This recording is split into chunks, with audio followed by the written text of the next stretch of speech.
Wrestling fans, brace yourselves. We're diving into the most unforgettable WWE career modes ever created, and the ones that we all wish never saw the light of day again.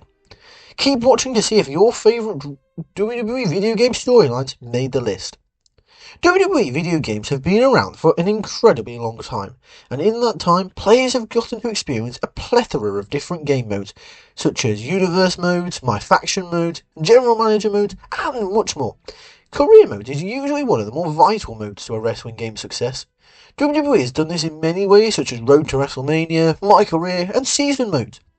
A few of these iterations are fondly remembered due to a captivating narrative, unique customization elements, and a solid challenge. But that isn't to say that every one of them has been great. In fact, some of them have been downright awful. Wait. Apologies there. While there could be plenty more, let's focus on some of the absolute best and worst career modes the wrestling games have ever given us. Welcome to Honor Wrestling Club, and today's video we'll be counting down the 5 best and 5 worst video game storylines from wrestling games. Welcome to the club. Starting out the list, we have best number 5, WWE SmackDown Shut Your Mouth, which greatly expanded on the early games, and this put players in the 2002 brand split. Anyone who has played SmackDown Shut Your Mouth would understand why this game is considered one of the best games in the series. If you want to see which is the best wrestling games out there, you can check out another video we've made previously. So check it out after you've finished this one. The season mode of SmackDown Shut Your Mouth, however, did a lot to help it reach that legendary status.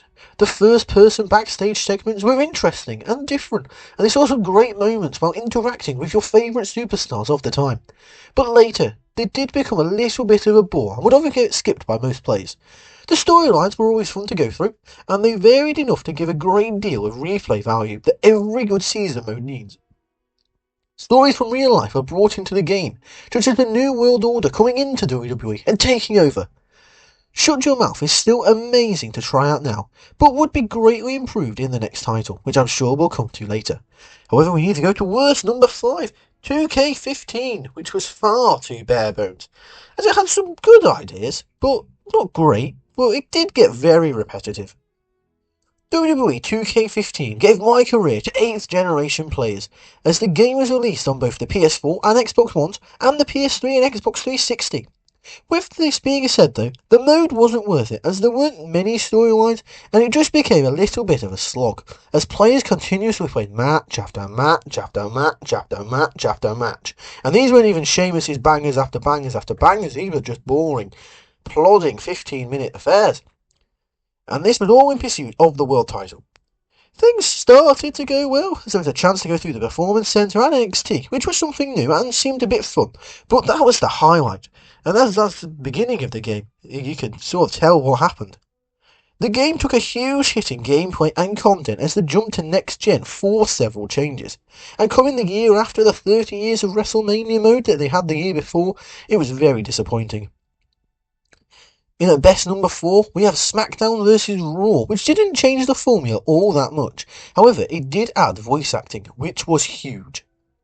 It might not come as a surprise what game is going to top this list, so with that being said, SmackDown vs Raw just took everything good about that previous game and added to it.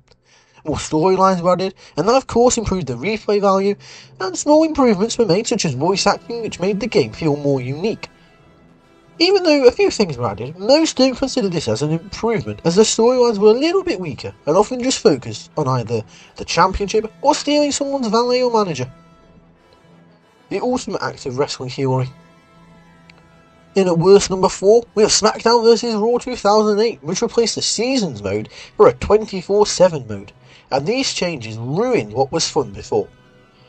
The decision to dumb down season mode for SmackDown vs Raw 2008's 24/7 mode was one of the worst decisions the series ever made. Going from the previous SmackDown titles, which had some amazing season modes, SmackDown vs Raw 2008 took away that replay value and made things more repetitive than ever before. Whereas most players will go back to these older games for something like a seasons mode, 2008's edition isn't seen that way, and most only go back for the general manager mode. The mode did feature some alright storylines, but there were just so few of them that, again, the replay value just isn't there, and the repetitiveness took a toll on players after very little time. In number 3, we have WWF No Mercy, which featured some insane stories, as did the Attitude Era, so sort of fits. Every championship had several unique paths.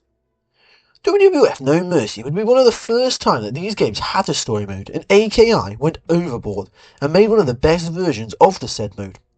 Every single championship was up for grabs in No Mercy, and this featured plenty of branching storylines that would change depending on whether the player won or lost.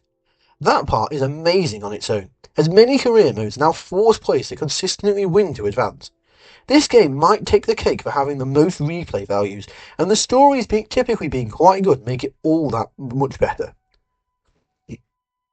In number 3, on the worst side, we have WWE 2K17, which we've gone from having insane, pretty good stories to having almost no stories, as this mode seemed to be added quite last minute. There is truly nothing that WWE 2K17 did correctly with the career mode that year. Compared to the previous 2K games, it didn't feel different enough. Plus, it included the promo system that 2K created at this time and forced upon the players countless times. Storylines barely existed and would only make advancements by speaking with Renee Young backstage for a quick promo that determined whether your player was a heel or face. Lastly, all replay value was erased, thanks to this, and most never touched the mode after a first initial playthrough. In the best number 2, we have SmackDown vs Raw 2006 and 2007, as they were quite similar, and both were near the pinnacle of career modes. You saw everything that made Here Comes the Pain succeed in terms of the season mode, and decided to try and recreate that as much as possible for the SmackDown vs Raw games in 2006 and 2007. They had major graphical improvements over Here Comes the Pain, which helped the game a lot, and storylines included much more detail, and almost everyone did voice acting lines for the game. The biggest downfall of this game was that a few wrestlers were not able to be selected due to the voice acting situation, but most were able to brush past that for the fun that the mode provided, which is always lovely to see. And isn't it nice when video games used to take their time and just be fun, and not ask you to spend a lot of money through microtransactions to get the full experience? In number 2, we have, on the worst side, we have WWE 2K18, which became a complete grind, and this took a free-roaming approach backstage. 2K18 was a big step up compared to what 2K15 and 2K17 offered in terms of my career, but 2K made the worst decision of locking almost everything in the Creator Wrestler suite behind loot boxes. Everything from gear to new hairstyles became a grind and entirely look-based. The title also brought back the ability to walk around backstage, but most wrestlers offered nothing of value when you spoke to them, and this became quite a bit repetitive after a few months in the game. And in number 1, on the best side, we have SmackDown, Here Comes the Pain, which remains a fan favourite, and the storylines are some of the most memorable. It says something that the WWE games have never been able to make a career mode as fun as the one in Here Comes the Pain. On top of that, most of the truly fun career modes are the ones that try to replicate this one. Everything from the gameplay of Here Comes the Pain to the ridiculous storylines that the game provides have become beloved by the fan base. The highlight of the mode, without a doubt, was the interaction between you and the other wrestlers. They would often result in a backstage brawl. We could also see things like Booker T calling you a sucker, creating a tag team, or being made fun of by somebody like The Undertaker. Isn't it always lovely to see, a dead man, a post-mortician zombie making fun of people? Isn't that lovely? However, we move from all the fun, and the fun immediately scratches to a halt, as we have to talk about worst number 1, WWE 2K20, which failed in literally every aspect, as 2K fundamentally changed how they did not only this game mode, but video games as a whole after 2K20. It is not hyperbole to say that WWE 2K20 almost killed the series, and this forced 2K to stop the year releases and begin to take their time to make something competent. This was successful, as 2K22, 23 and 24 have all been great. However, the disappointment of 2K20 forced 2K to reassess everything. The issues with 2K20 were mostly due to game-breaking bugs and glitches, but the modes featured were far from fun. The career mode has been touted as the absolute worst in the series, and players were forced to control these two preset characters that couldn't have been more annoying or whiny. The idea seemed good to control both a man and a woman, giving different paths to stardom, but the result was worse than most could have expected. Even when the game tried to go off the rails, like giving Samoa Joe a robot arm, there was very little value and absolutely no replayability to be seen. Not that you could replay it with all the bugs and glitches.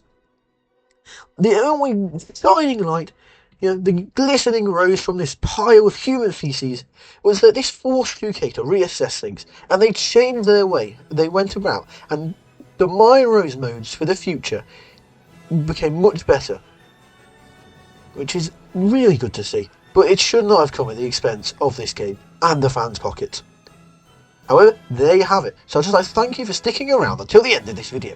If you've enjoyed what you've seen here, be sure to smash that like button. Let us know in the comments below what you thought and what your favourite and least favourite stories in video games are. Your feedback means the world to us. Don't forget to hit that subscribe button and ring the bell so you don't miss out on a new video. Be sure to share this around with your friends and fellow wrestling enthusiasts. Just check out some of our other videos. We have some on, we rank the 10 best wrestling video games. We rank the SmackDown vs Raw series overall, and several others on wrestling video games as a whole. So be sure to check those out. Let's grow the Honor Wrestling Club community together. I want to thank you for watching, and we'll see you in the next video. Be sure that you stay awesome, and welcome to the club.